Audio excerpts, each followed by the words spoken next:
We continue from the previous session. We talked about that there are three types of controls: feed-forward control, concurrent control, so feed-forward control, concurrent control, and feedback control. Feed-forward control is at the input, and there are three types of inputs which any organization have. Employees are there, material maybe go in that, and the capital. So we put control in the human resource management. We do management in that. We select the right people, train them, and that's how we control them.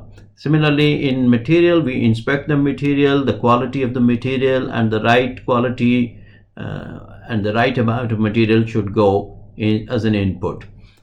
And then the capital. Budgeting is the technique to use the capital in a prudent way, and there are many different investment techniques and how to invest the alternatives. Their evaluating techniques are there. We have discussed them in engineering economics, like payback method, net present value, profitability index. These are the different methods we can use for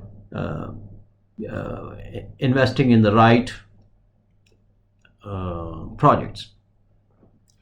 Concurrent control is by direction, and we didn't spend much time on that, but this is given by the direction. Right away the supervisor take the action and correct the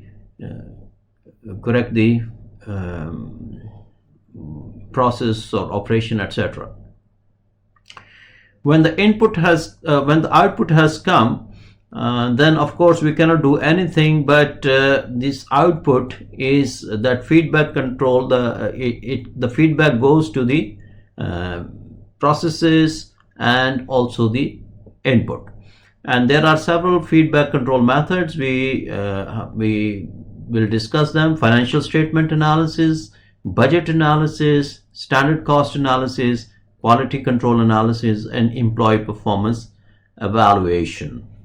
We will discuss financial statements first, and then about financial statement analysis.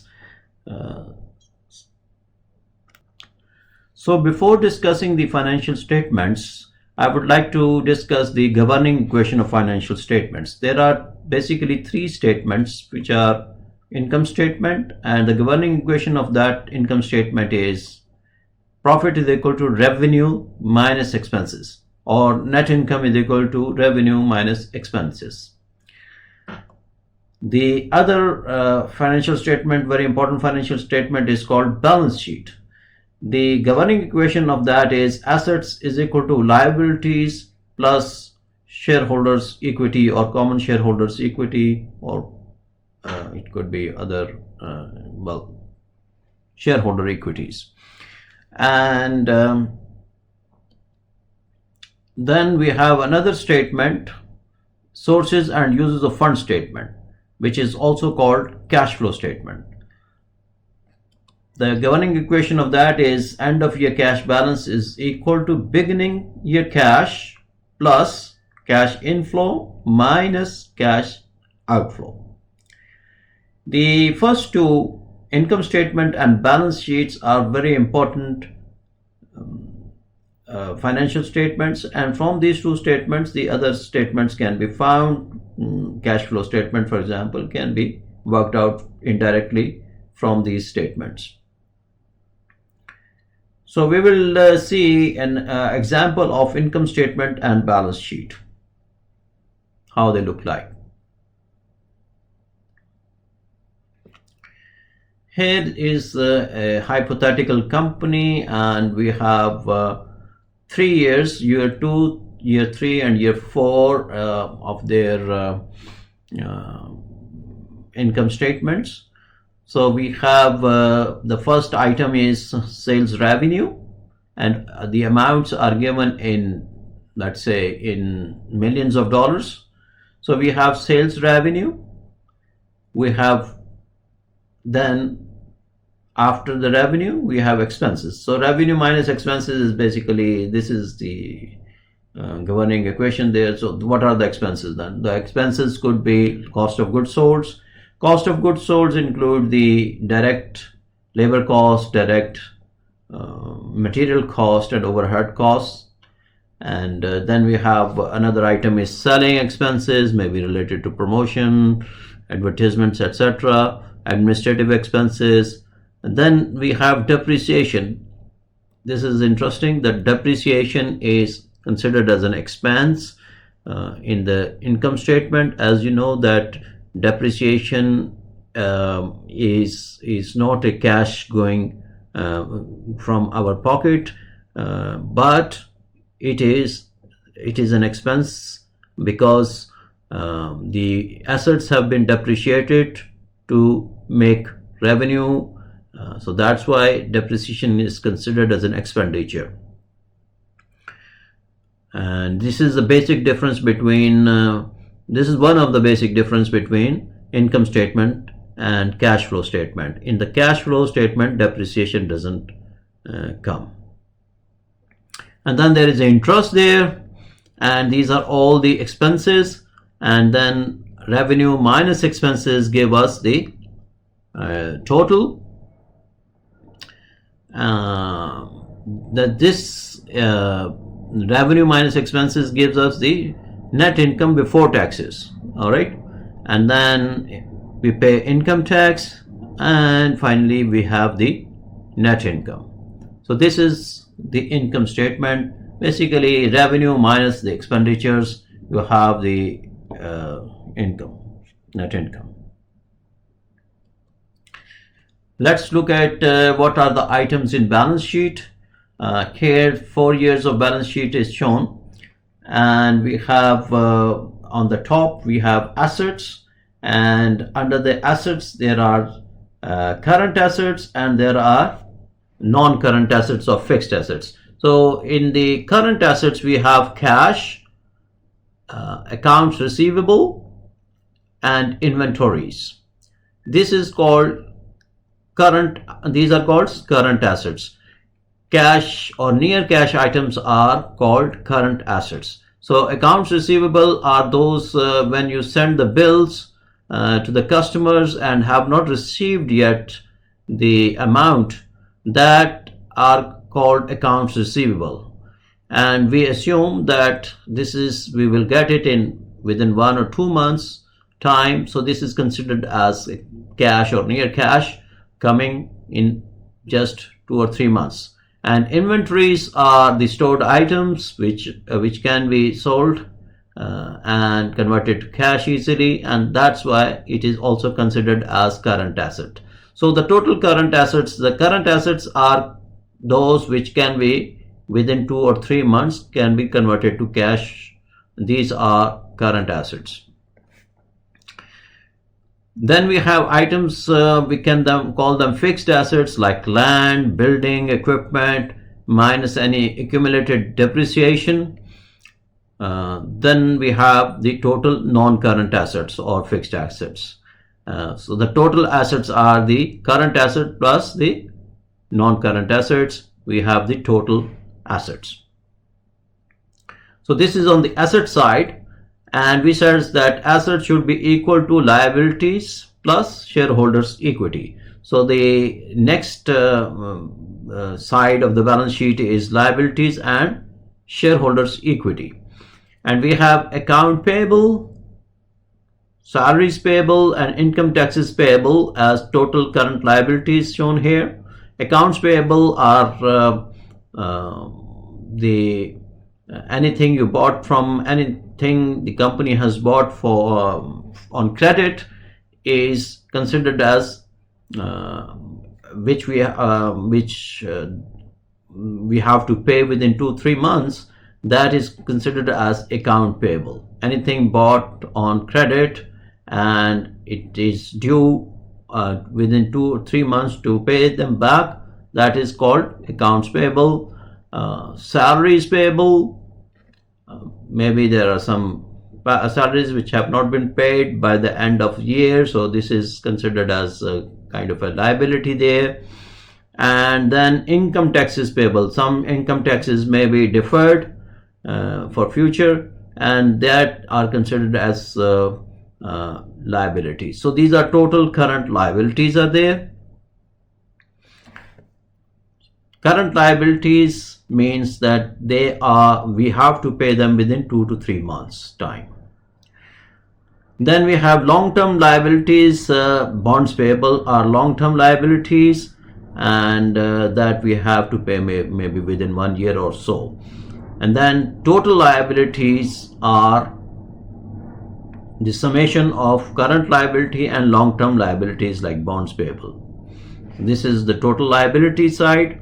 And then we have another is the equity. So we have the common stock at $10 par value, let's say.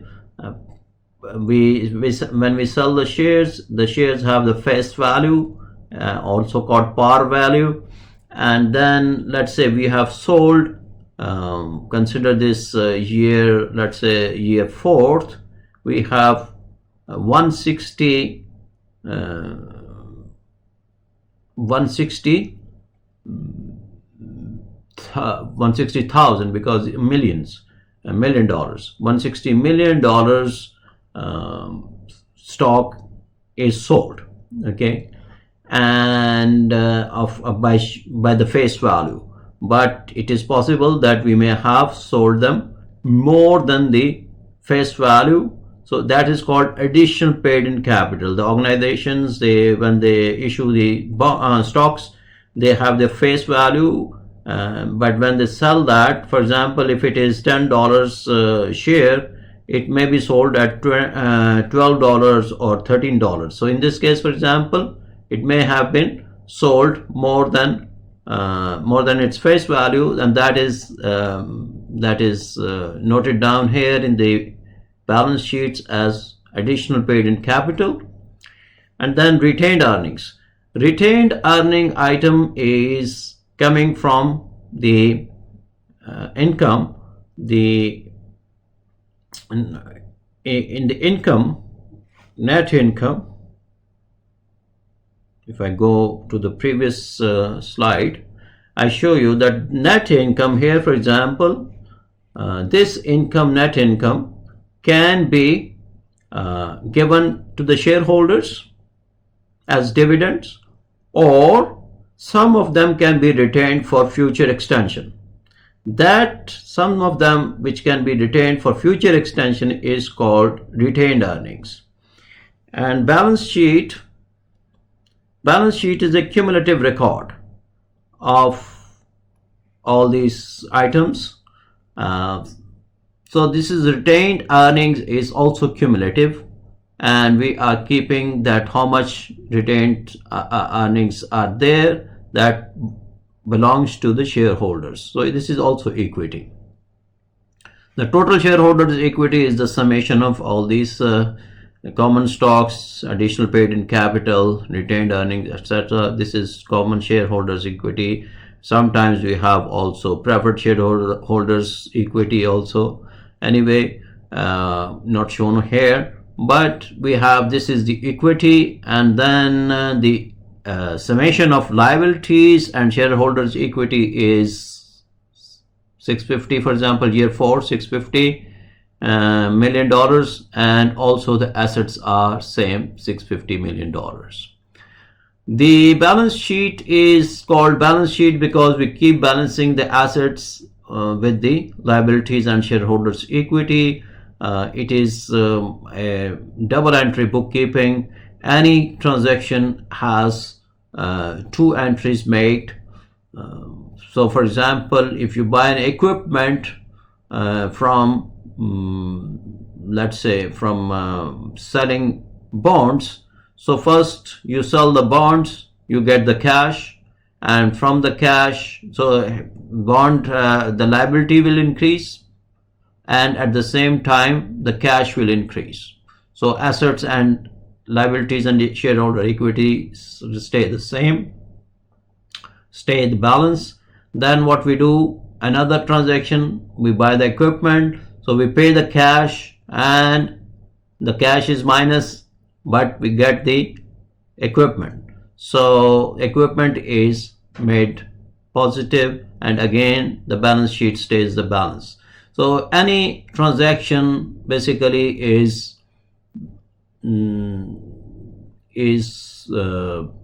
double entry. It's a double entry bookkeeping. It has double entry, and we keep the balance sheet balance. We will not go into detail of that, but just to give you idea that how this balance sheet works.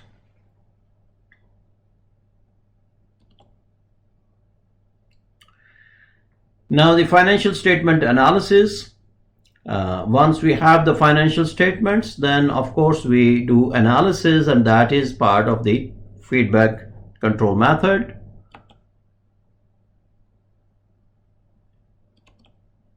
The three financial statements, as I discussed earlier, that we have income statement, we have balance sheet, and we have sources and uses of fund statement, which is also called cash flow statement. These statements summarize and classify the effects of transactions in assets, liabilities, equity, revenues, and expenses.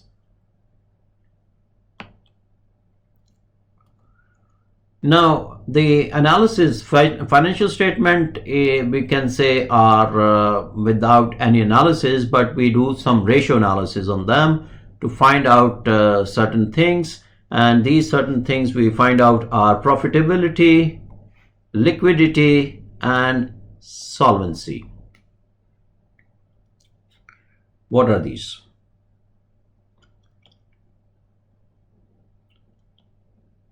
Profitability refers to whether the company is making a profit or not on its ongoing operations.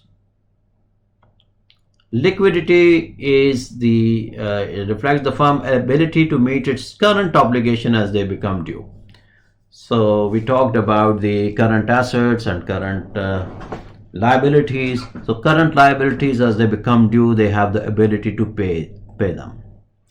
And solvency is the ability of the firm to meet its long-term obligations, long-term debts. So the solvency measures reflects the claims of creditors and owners on the assets of the firm, that we have the ability, the organization has the ability to pay its long-term debts, and of course they can pay their owners the assets of the firm. This is solvency. Financial statement analysis as a part of the management process is clearly a feedback control method. Now you can see that when you do the financial statement analysis, what you are looking at these three things: profitability, liquidity, and solvency. Profitability is telling us that whether the company is making profit or not. So for example, as an investor in a company, you are interested to know if you are going to invest in a company, buying the shares, etc. You would like to know that the company is making profit or not. You also like to know how risky your investments are. If you invest, are there any chances of losing your money if the company go bankrupt, etc. So these two things, liquidity and solvency, are giving the risk. Liquidity gives the near-term risk, and solvency gives the long-term ability to pay its long-term obligations. So long-term risk is found from solvency. So this is clearly a kind of a feedback control methods, that we have the ratios of these, and we can compare them easily with our targets. We keep the profitability high, we keep the liquidity, meet that we have enough near cash to pay the current obligations, and also we have the enough assets to meet the claims of creditors and owners. Here are some of the ratios. We have current assets and current ratio. This is liquidity ratios are current ratio, asset test ratio. We will look at these three things. Current ratio, current is current assets divided by current liabilities.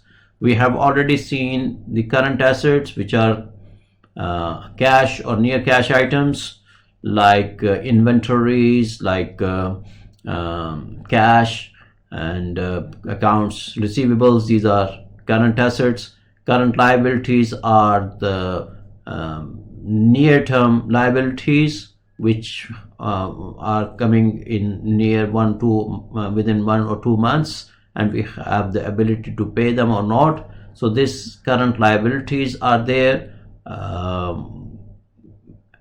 For example, accounts payable is current liabilities. Any deferred taxes or salaries not payable, etc., these are current liabilities.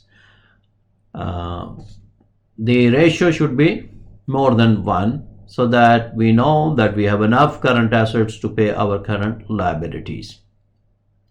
The next important is the solvency. We talked about the solvency. We have here shown 2 ratios, debt to assets and times interest earned. Let's look at the debt to assets. This is the total debt over total assets. The organizations, they go for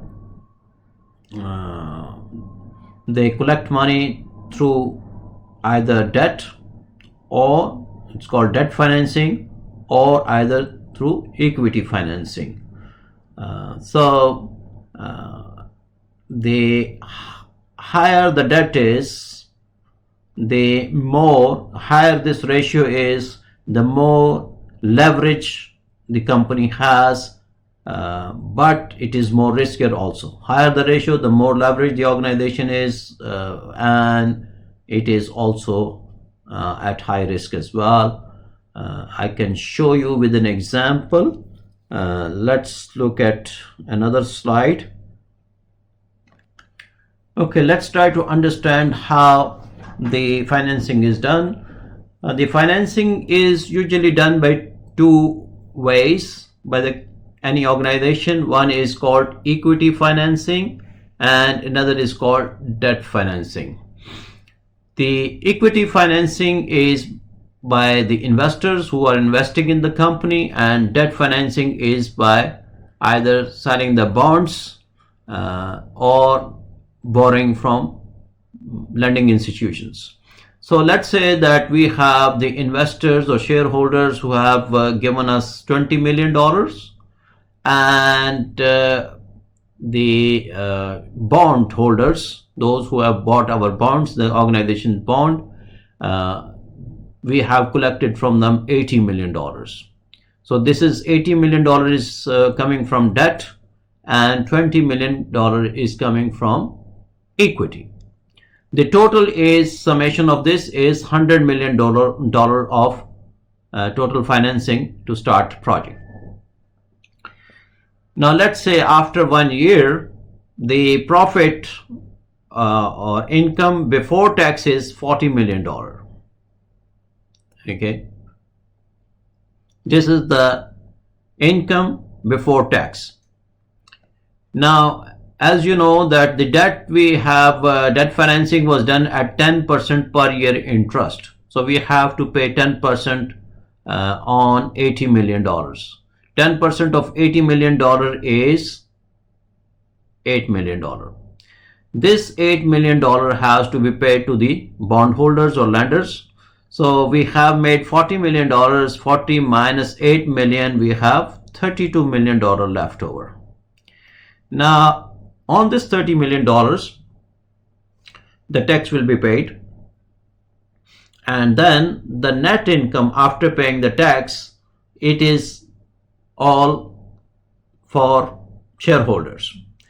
The shareholders, the management may decide that how much they want to keep for future extension, and that is called retained earnings. That portion they can keep, for example, out of 32 million, they can keep 12 million, let's say 12 million for as a retained earning, retained earning. Okay,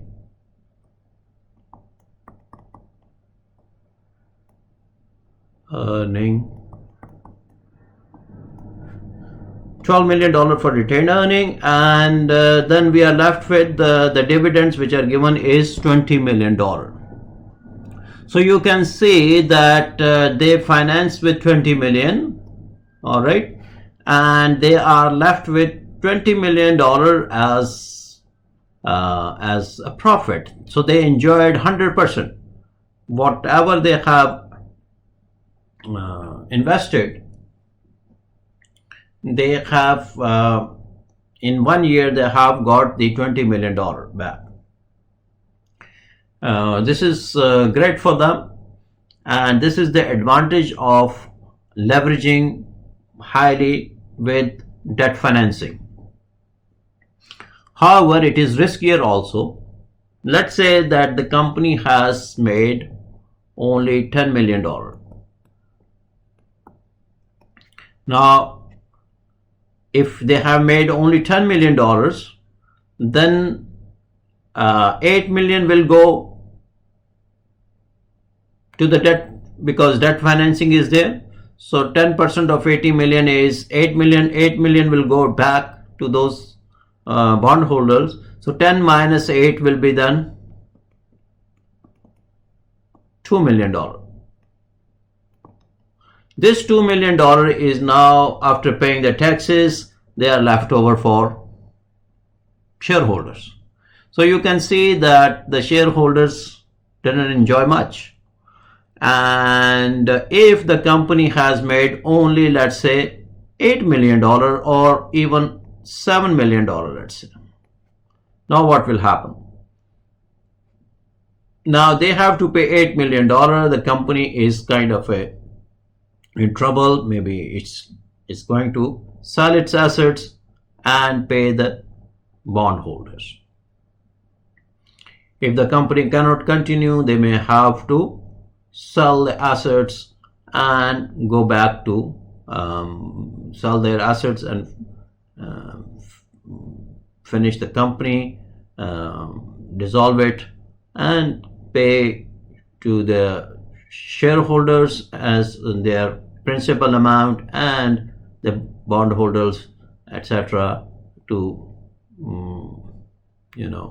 So this is, we can say that it is much riskier if it is highly in debt, because if it is not making enough money, then they have to pay the first to the bondholders, have the first call. If whatever they have made, they have to pay to the bondholders first, and then whatever is the leftover goes to the shareholders.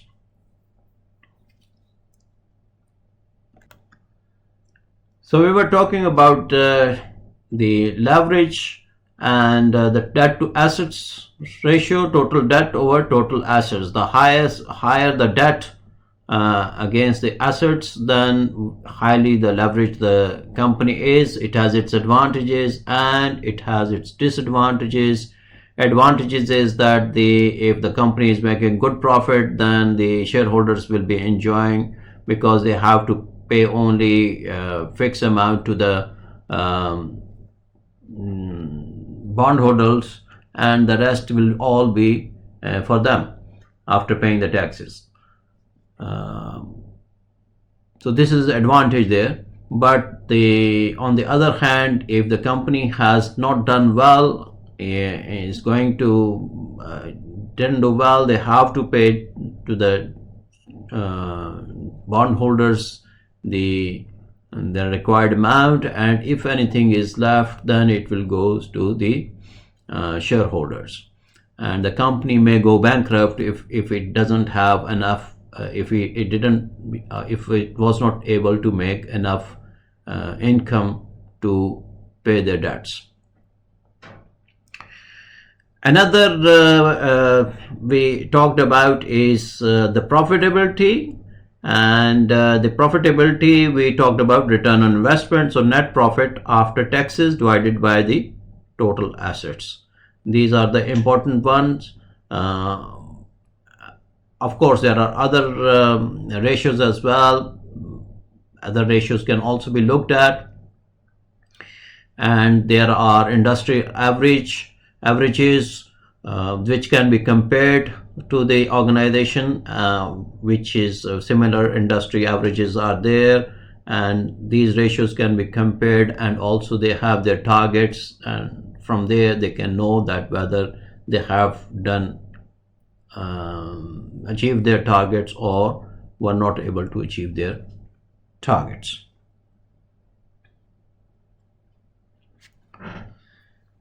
Now, as an example about this liquidity, solvency, and profitability, here for year 4, we have calculated this. The current ratio is current assets divided by current liabilities. If you look at your balance sheet there, go back to the previous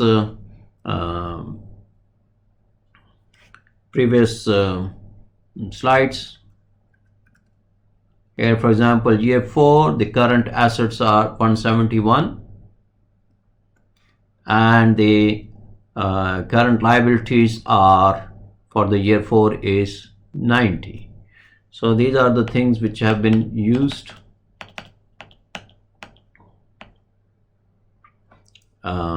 These are the numbers which have been used. Current asset 171 divided by 90 is equal to 1.9.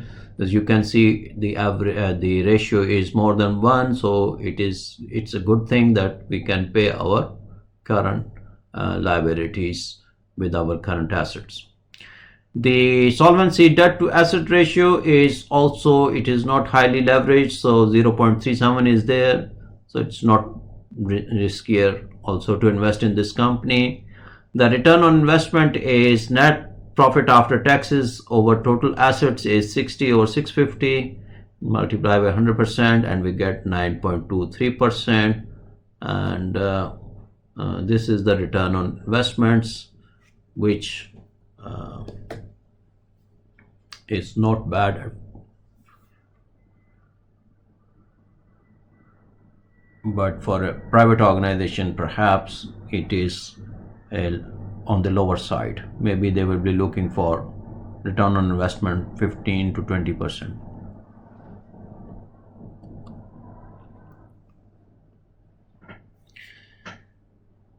Now, we have also said that budget analysis is part of the feedback control method. The budgets are used for both planning and controlling. Budgets indicate which work activities are important and which resources and how much of these resources should be allocated to those activities. There are, when in the planning, we make budgets for sales budgets are made. Then after that, we make we forecast the sales, and according to that, the sales budget is made. Then production budgets is made. How much production cost will be there, and so on. Marketing budgets are there. Other budgets may be administrative and miscellaneous budgets will be there. All these are expenses, and then from the sales budgets we minus these production, marketing budget and other budgets, and that results in financial budgets. And there may be other financial budget includes the budgeted balance sheet, and other supporting budgets would be there.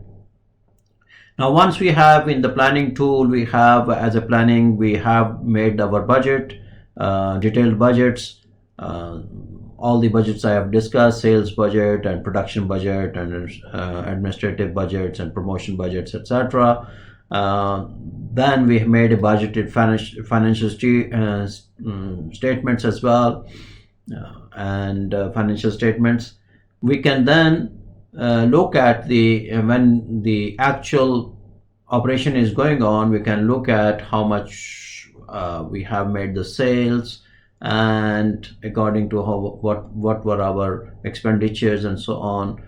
So this budgeting technique also help in seeing whether we are achieving our targets or not.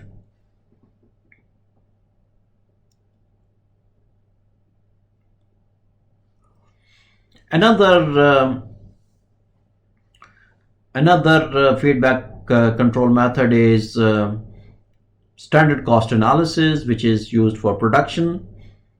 And we have a standard cost system provides information that enables management to compare actual cost with standard cost. So we make the standard cost and we see the actual cost and compare them with the standard cost and then take corrective action. The three elements of manufacturing costs are direct labor, direct material, and overhead cost. When in the income statement, I showed you the income statement. In there was an item called cost of goods sold. The cost of goods sold is basically, these are the cost here: direct labor cost, direct material cost, and overhead cost. That is cost of goods sold. These are the, of course, these are the three elements of manufacturing costs. For each of these, an estimate must be made of cost per unit of output. For example, we have a standard labor usage per unit, 2 hours per unit. Let's say we 2 hours are used to make a 1 unit of any product. We don't know, but let's say 2 hours are used for making that unit or that product. Standard wage rate per hour is 5 real per hour. Okay, so now the standard labor cost is 2 multiplied by 5 is 10 reals per unit. And let's say the standard material usage per unit is 6 grams per unit. 6 grams are needed to make that product. And the standard material price per gram is, let's say, 300 beza per gram, or 0.3 reals per gram. Then standard material cost is 6 multiplied by 0.3, which is 1.8 reals per unit. So what we have is standard labor cost is 10 real per unit, and the standard material cost is 1.8 real per unit.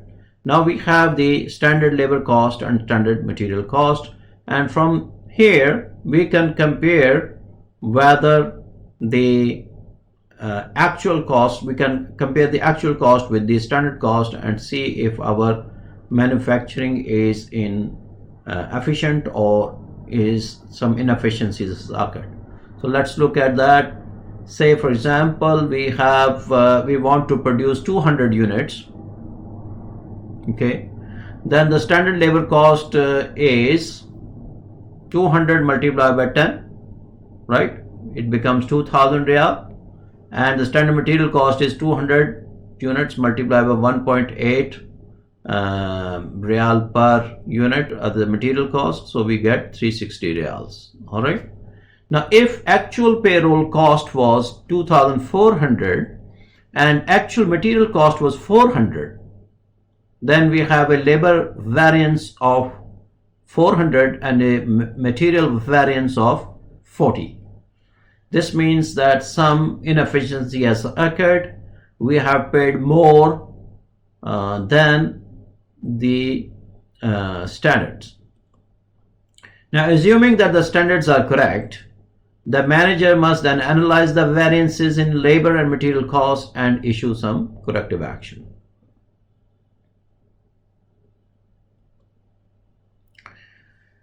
Another feedback control method is quality control analysis. Quality control uses information regarding attributes and characteristics of output to check whether the manufacturing process is in control, i.e. producing acceptable output. Quality control programs are now everywhere. We have quality control in our university as well. You know that Abbott accreditation, we have this as a quality control is there, so that someone from outside body look at our program and see whether we have a standard, we have a good standard or not. And of course they look at all the things over here. This Abbott people, accreditation board from engineering and technology in USA, these people they come and they they see the program, they check everything, they check the course files, they interview the students, they interview the faculty members. They also look if there is a proper process in place for quality and so on. So this is, I'm giving you example of quality control in our university here. We have also accreditation as an institution. Is also our institution is accredited from Oman Accreditation Institution as well. Well, this is just to let you know that we have the quality program in our organization as well. Similarly, quality programs, quality control are everywhere in all business organizations. They are very concerned about quality. To make the determination, the manager must specify the crucial product characteristics such as weight, length, or defects. This is just giving you idea. Of course, if we take the example of you people, you are our product. The students who graduate as engineers, these you people are our product, and you should have the certain outcomes which you must have, and we have defined those outcomes. So this is just an example. Here, for example, the manager must specify the crucial product characteristics such as weight, length, or defects. And there are two ways of inspecting output. Inspect all the products. 100% inspection is possible if the products are not in that large number, but normally the output may be in bulk, in thousands or millions, and that we cannot inspect each and every product, and that in that case, inspect samples of output to make inferences about the products based on the sample information. So we can use the statistical sampling theory.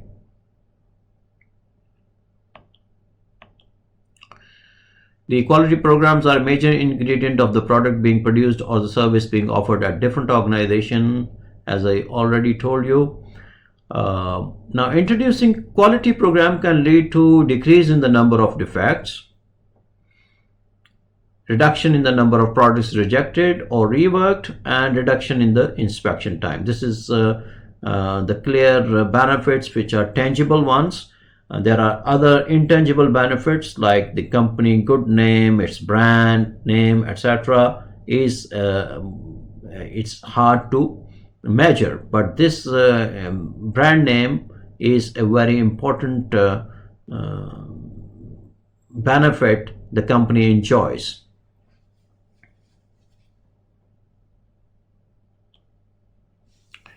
Finally, we talk about the another type of feedback is the employees keeping track of employee performance.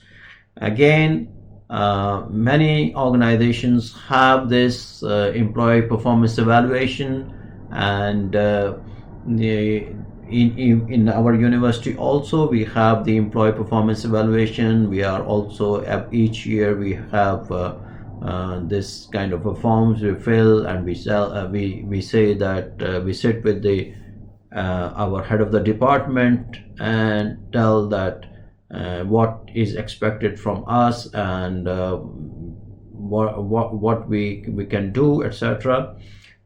We talk about these things, and once we give these forms, next year we look at the performance and see whether what we have committed were achieved or not.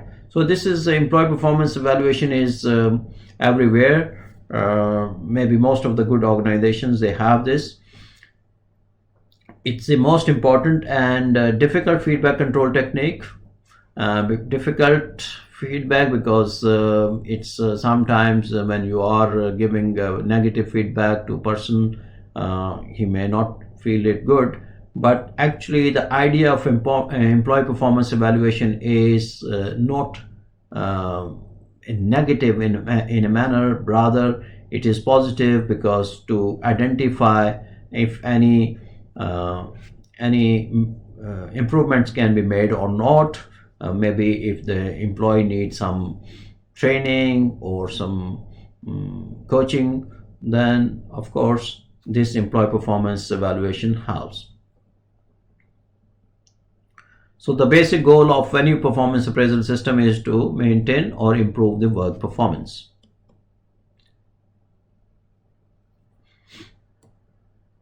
Performance appraisal involves a formal evaluation of an individual's job performance. It includes feedback to the individual and determination of whether and how their performance can be improved. As I said earlier, the employee sit with his